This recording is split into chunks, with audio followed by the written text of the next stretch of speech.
Hello there all my lovely jewelry makers, I'm Christina of CSLdesigns and today's video is going to be a part 2 to my recent Temu haul. So they were kind enough to send me a bunch of stuff that we can then unbox together. Now if you're not familiar with Temu, it's a website that sells loads of different things, including jewelry making related things, which is of course what we're going to be focusing on today. And I do highly recommend that if you want to check it out, you try using the app. That's personally my favourite way of shopping there, and where you also get frequent sales and coupons. Now you can actually get up to £100 worth of Temu coupons if you use the link and code in the description box down below. So feel free to check that out, but regardless it's really affordable prices. Now along with those links you'll also find a link to the first video I did if you haven't seen that already. But otherwise I think it's time to just jump right in and start having a look at everything. So just like in the previous video, I'm not going to go in any particular order. We're going to jump around a bit to keep things interesting. And let's start out with some, again I was going to say beads. If you saw the last video, you know I had an issue with that. I kept saying beads when it wasn't beads, but it's kind of like beads except they have no hole. Anyway, some stones of some sort without holes. So let's just get them out here, and already I'm like, wow. These are gorgeous. Now obviously I did pick all these things myself, so I kind of know what everything is, but I'm very excited to see everything in real life. But also I tend to sometimes forget what it is I order, because when it takes a little while and things like that. So sometimes it's a little bit as if, oh, what's this? I don't remember this. But anyway, these are tiny. One's got stuck by my ring. Let's try the other hand. Don't run away from me.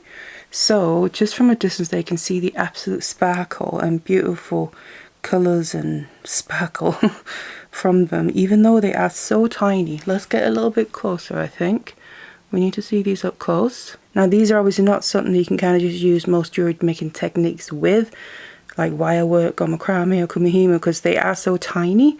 But one thing that comes to mind for me is metal clay, and that is something I've been wanting to try for so long.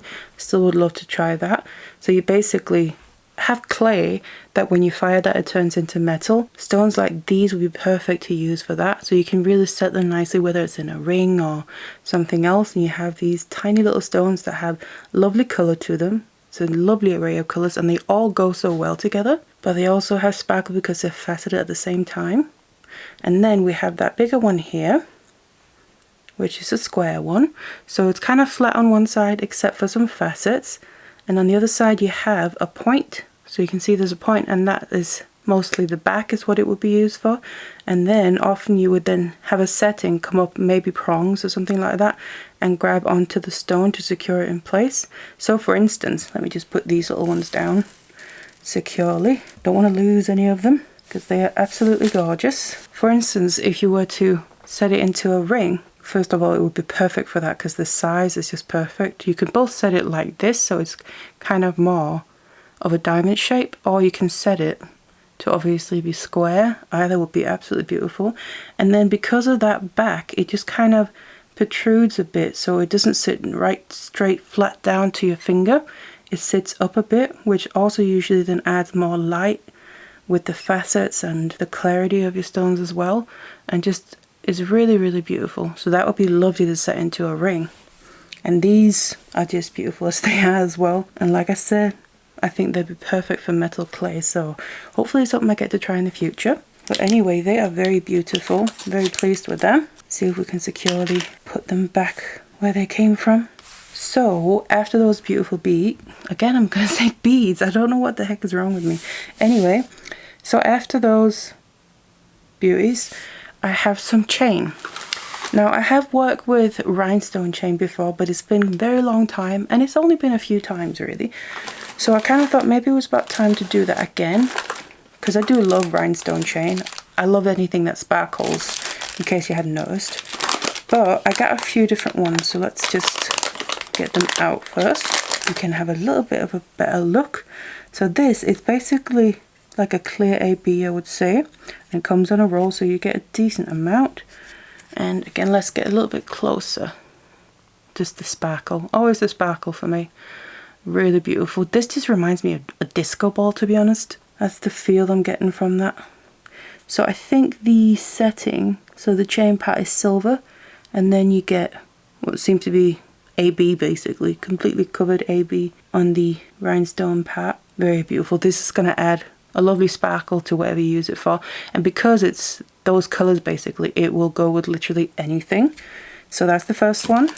Next one, so this is a blue one, as you can see, very sparkly as well and beautiful. Let's just move some of this a little bit. I think that's good enough. So lovely blue sparkle. It's quite a deep blue, a little bit on the darker side, but not too dark. You really get a sense of the blue, instead of sometimes when blue is too dark, it kind of just looks black, maybe with a hint of blue. But this is lovely. Again, let's get a little bit closer. So this is actually, the chain is also colored blue, so the whole thing is blue, which I do think is quite nice sometimes. It's fine when the chain part is silver, for instance, and then the stones are a different color, but sometimes it's also nice to have where the chain and the stones are actually the same color. It just gives it a far more cohesive look. Let's just put them together. So these are a bit bigger. This one is obviously finer, as you can see, so the links themselves. And these are a little bit bigger, so that would also sometimes determine maybe what you use them for, but they also go really well together. So maybe the blue have the feature of the piece, and then add some of this, it's finer, adds a nice elegance and even more sparkle, maybe a bit on either side. So that could always be an option. And the last one here is not on a roll, it is a length. Where do we get in? I always struggle finding the opening to these things. There we go. So I thought this was a very interesting color, and again this one has where the metal part of it, so the chain is the same color as the, I was going to say beads again, the stones in it, and you have sparkle. This is also pretty fine. I think these are probably very similar, if not the same size. They would also go nicely together. Oh, that and the blue, they all, to be honest, go well together. So then you also get a nice feel for the movement of the chain like this. This is really lovely. So this is definitely not a color I've had before in rhinestone chain, or any chain to be honest. It's very lovely. It's kind of a red coppery, but in a really nice way. I really like that. And that would also go well with any other metal, whether it's silver or obviously if you like gold, which personally I don't, but if you do, that would work as well. So I quite like that. And I'm definitely going to be using some rhinestone chain in the near future. In the past I've used it for something like a wrap bracelet, for instance, or macrame. I've used that in the past. But really you can use them in so many different ways, even incorporate into wire work maybe. Maybe that's something I should try. So we'll see what the future holds for that. Right, so the next things are also some chain, but that's not the main feature. They are some blanks. So you might have seen these before if you watched some previous videos of mine, but these are stainless steel first of all, of some blanks where you can engrave onto them, for instance with a laser, which is something I've gotten into for the past quite a while now, trying out different lasers and experimenting with engraving and cutting of course, but engraving into metal like this. So this one here is a necklace, and I've had these before and I really like them, so I thought it'd be nice to get more of them. It's a little letter made of metal, stainless steel, lovely and beautiful, but you can actually open it. It's magnetic there, and inside you have a little letter. So obviously, sorry, this is called an envelope now. Overall it's a letter, but it's an envelope, and inside is the letter. Now there's already on one side there, love you, but the other side should be blank, just like that. And then you can engrave onto that your personal little message. Obviously it's quite small, so it's limited what, so whether it's numbers or letters or a little short message. But I just think it's so absolutely adorable. I think it's a brilliant concept, this, and the fact that you can open it, take this in and out, and it has a little hole in case you want to have this part as your necklace. Put it back in, and because of that magnet, it doesn't just open by itself and you won't lose that little letter inside. So this one also then comes on a chain, so it's ready to wear if you want that, but obviously I'm interested in it because of engraving onto it. So that's definitely something to do on that inside letter. Could also engrave outside, of course. Now the other one here is the same blank, but this one is a necklace, and that's also what I've had previously. But then I discovered that actually they had a bracelet version, which obviously you can kind of just take this blank or pendant, and you don't have to use it for a necklace. The only thing is you have that little ring here, which is only on one side for this case, but in this one here, because this is made for a bracelet, it has those little loops on either side and therefore works as a bracelet. And I thought that was really cute and I like that idea. So it's not just necklaces, and this one is quite nice where it's nice and easy to open and close and adjustable, of course. Just grab hold of the ends and push up that little bead and it stays. And again, let's double check. You can open it and out comes that letter. Again, it has love you on the one side, but you can then of course engrave on the other side. And I just think it's so adorable and it's a genius idea. I really like them. I think it's something that could be brilliant to have in your business, in your shop, and of course then engrave and personalize it. That's usually very popular. So I really like these blanks. So first of all, like I said, the necklace, I don't think you never really have enough of something you really like. Get another one to try it, but then I really like the fact that they had a bracelet version of it now. So I'm excited to try that again. Maybe make one for myself. Now, speaking of wire work before, when we talked about the stones, not the beads, the stones, I actually got some wire as well. Now this is not just regular wire. So in the previous video, I also got some wire, but again, that was not just regular wire. It was something different. And because I tend to just stick with regular round wire most of the time, I do want to try other kinds, you know, and branch out and experiment a bit. That's what this is as well. I saw this by coincidence. I really liked the way it looked and thought, you know what, I want to try and play around with it. Get that plastic bag out of the way.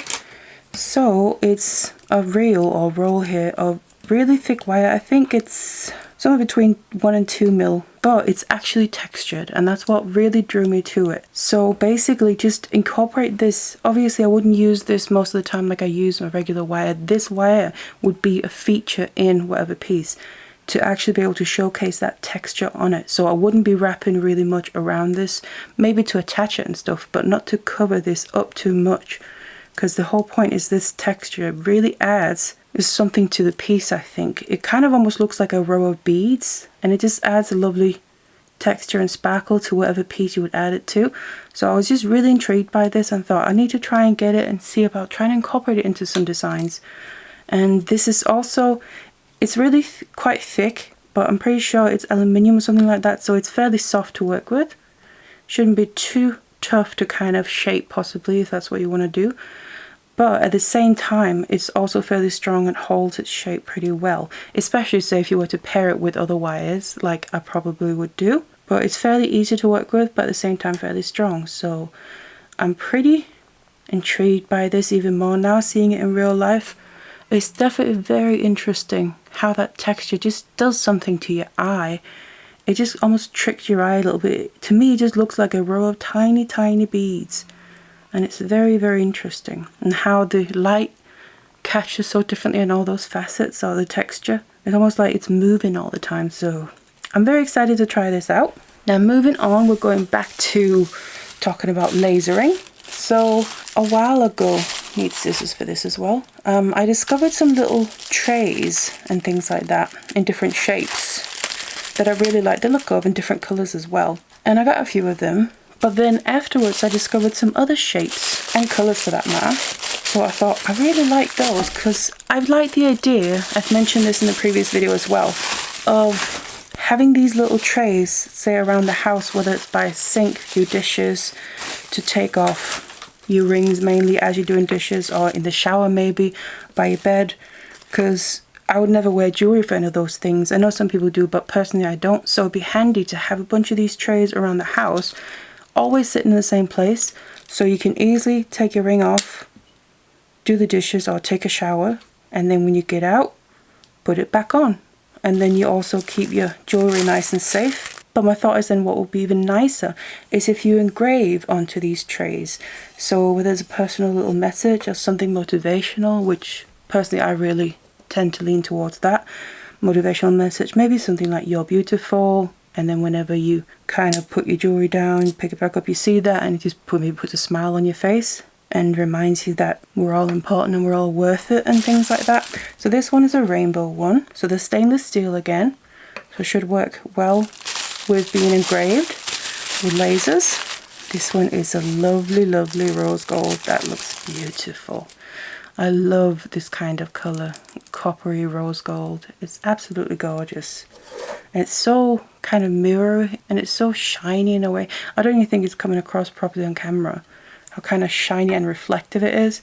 Obviously you can see my camera, but regardless, I really love this color. Obviously I love my rainbow, but there's just something for me special about this beautiful bright rose gold that you can get in some things. So they're the two trays. So they're different shapes than what I've had before. Previously it's been a heart shape and possibly a round or something, I think.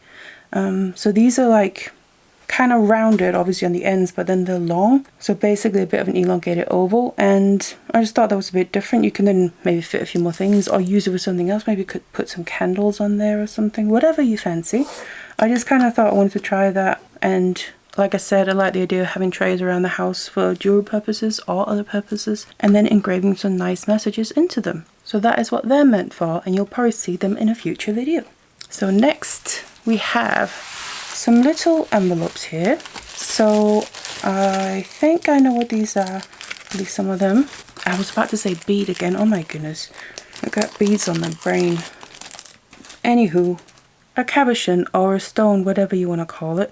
And this is lovely gorgeous fluorite, which is one of my favorites as well. I do love that. So we have a teardrop shape. Now this is a little bit different than just your typical basic, you can call it that, cabochon, because usually a cabochon is kind of completely flat on one side and the other side is domed or something like that.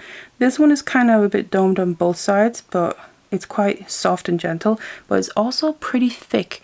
So the side is actually pretty flat all the way around. So obviously you have the beautiful markings that fluorite has, but you also have the clarity. So this will be beautiful to capture without covering the front or the back. Well, there's not really a front or back, but without covering either side. So you get the light coming through it, and it really helps emphasize the pattern and the colors and that. So that's a nice teardrop shape. We have next, oh yeah, I forgot about that. Also a fluorite stone, but this is different than anything I've personally tried before. So it is a cloud shape, really cute cloud shape there. Again, this is actually really thick, a very thick stone with a very wide edge all the way around, and then just that kind of very cartoony typical cloud shape. And you just have again the lovely markings and colors of the fluorite. Would again be lovely to not cover up anything too much. This would be quite lovely to just capture it very minimalistically, whereas maybe this you can kind of go all the way around the edge and then just make sure to not cover the front and back too much. But this maybe try and just capture it in a couple of places without covering anything too much. Make a cute little pendant, I think. Well, little, it's not really little, it's pretty chunky, but make it a nice pendant that. And next we have also a fluorite. This is also a teardrop, it's a bit smaller with a bit more color in. So again, you can see it's not really flat on either side. It's a little bit flatter on that side, but it still has shape on both sides. And again, you can see very similar style and type of markings, but then just very different at the same time because they're natural stones. So obviously each one will be different. So here we have a lot more of the purple showing as well, while still having some clarity and light coming through on parts of it. You have a little bit of a tendency or hint of greenness at the top. And the last one, would that happen to also be a fluorite stone? Who knows? Yes, it would. And this is basically green. It's very light and faint green, but it is green. And it's a really cute heart shape. Now this is actually a very cute heart shape in my opinion. I think heart shapes can be quite hit and miss, but this is a nice one. And let's get a little bit closer because it has some detailing in it that you kind of have to get a little bit up close to see. You can see they're actually all the way inside the stone, and that's what really fascinates me about gemstones, is how each one is just different and has its own unique look and markings and everything to it. So that is lovely as well, and with how light this is in the color, I definitely wouldn't want to cover that up too much either. So that is a nice little selection of some fluorite stones. Now next we have some more blanks, but these are a little bit different. I did show some of these in the previous video, so in part 1 of this really. And they are some rings, but again, the stainless steel, and they are basically meant for me to want to try and engrave onto. So let's just get them all out. They are all, like I said, stainless steel rings, and they are pretty flat. We have some different colors, and they are mostly pretty wide as well, because obviously rings are small to begin with, so you don't have a whole lot of real estate, you could say, to engrave onto, but therefore it kind of makes sense. They're a little bit wider just to give you that little bit more space. This one out, and the last one's a little bit different. We'll go through that. So I think we'll just get a little bit closer to have a look at these rings. So first of all, these two here, they are the same basically. I think they're maybe a different size each, just slightly. But as you can see, they are very flat and have quite a big surface area for being a ring. So quite wide, which is obviously extra nice for engraving onto, so you have that little bit more space. Whether you want to maybe write words all the way around, or a word, or letters, or numbers, anything you can think of. So they're the two silver ones. So on here, they should probably end up having quite a dark engraving. And then we have a rose gold or copper one. Again, same principle, nice and wide. So you have a nice surface area there, and you should easily be able to then read anything that you engrave. It shouldn't be too small to be able to see it. And we then have a rainbow one, which I love my rainbow coated things. I have loads of it. So this is then a little bit more domed than the others. If we just compare, you can see instead of being completely flat like the others, you got a bit of a dome to it. So I'm curious to see how it's going to be lasering onto that, if that's going to affect it. And then the last one here is also a rainbow one, but this is flat. But like I said, this one is different because this is actually a fidget ring. And I've seen these before, and I actually have a couple, and most of the time when I see them with words already kind of engraved onto them, but this one is actually blank. So as you can see, it spins around. So I wanted to try this and again to engrave and see how engraving onto this comes out, because if you can tell, this has already got some texture on it. So I'm really curious to see how engraving onto that will be, if it's going to work at all, of course, and if it does, how it looks, because then I could make my own fidget ring with my own engraving on it, instead of having to kind of just accept whatever has already been put on there. So I'm really curious how that's going to work, if it's going to work. So again, they will also be in some future videos, if you keep an eye out for that. Next is another kind of wire thing, but it's not just regular wire, obviously neither was the other thing. But what this is what's known as French wire, or French bullion wire. And it's basically little spirals or coils of wire. And just open it up so you can have a look. Oh, don't you just love this? These packaging things always do this every time to me. So basically, thanks, I still can't get in it.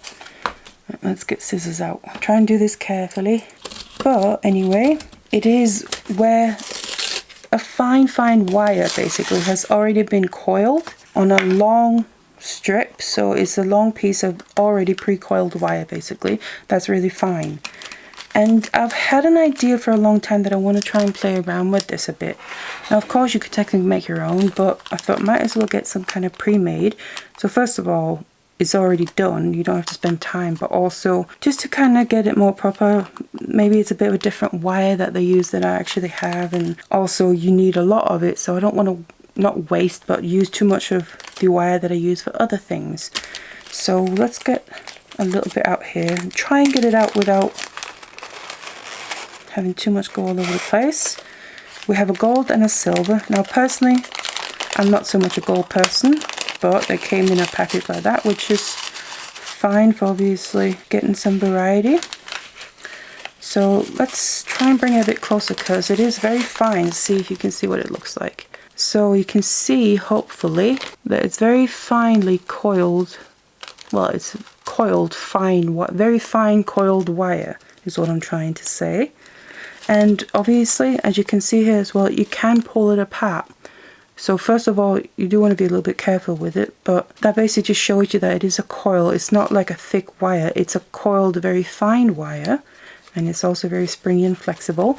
Now my thought with this is, I really like the idea of using this kind of wire to maybe incorporate into braiding and stuff like that with wire, because I do that quite a bit, whether it's braiding with wire or cord or incorporating the two together. But then maybe actually use this to braid with, because it then adds a completely different texture, and obviously it's easy to use and it's easy to kind of shape and mold into the braid shapes, even though it's wire, because it's been coiled like this. So what I would do is probably feed a wire through, which would then give it that core and a bit more strength to it and stability, and then use the wire that's going all the way through to braid with, but then this is sitting on the wire and then gives a different look than if you're just using the plain wire. So that's my thought with this. I kind of been wanting to play around with some designs for that and just kind of achieve a different look to, say, mainly braids maybe when I do that with wire than just using plain wire. So it does look like you get a pretty long length here. Obviously that's just one of them, you get the other one as well, the gold. That is a bit there to play around with. So we have one thing left. Well, technically it's a few things, but it's kind of in the same vein.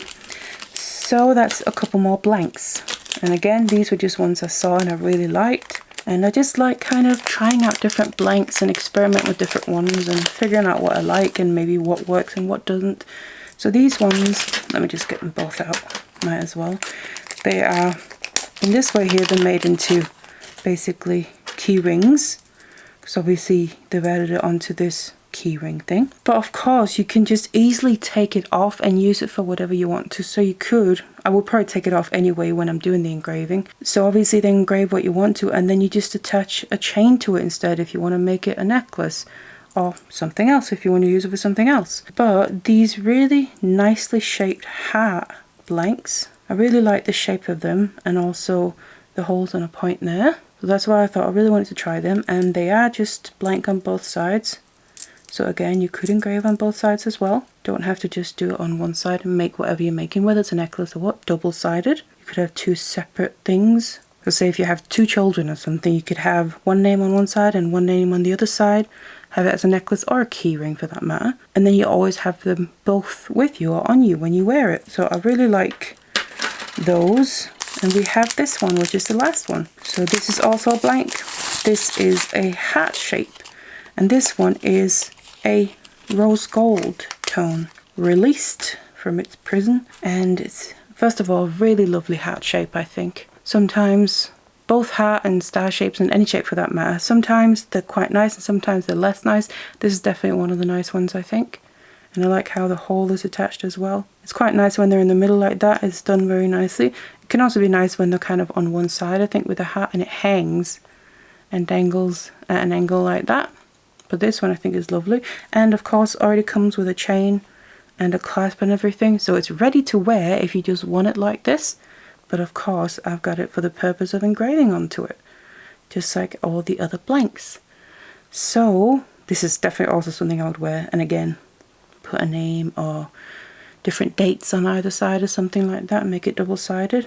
Absolutely lovely colour. I really like that. So those are the final pieces. So thank you so much to Temu for sending me all this to try out and share with you, of course. I really can't wait to play around with all of it, and like I said, watch out for some of it in future videos, especially some of the blanks, because I can't wait to try and laser onto those. But either way, don't forget to check out the description box below, both for any links and coupons, but also for the link to the previous video, so part 1 like I mentioned. If you haven't seen that already, there's a bunch more goodies in that. Otherwise, I really hope you enjoyed it. Thank you so much for watching this one, and I'll see you in the next one.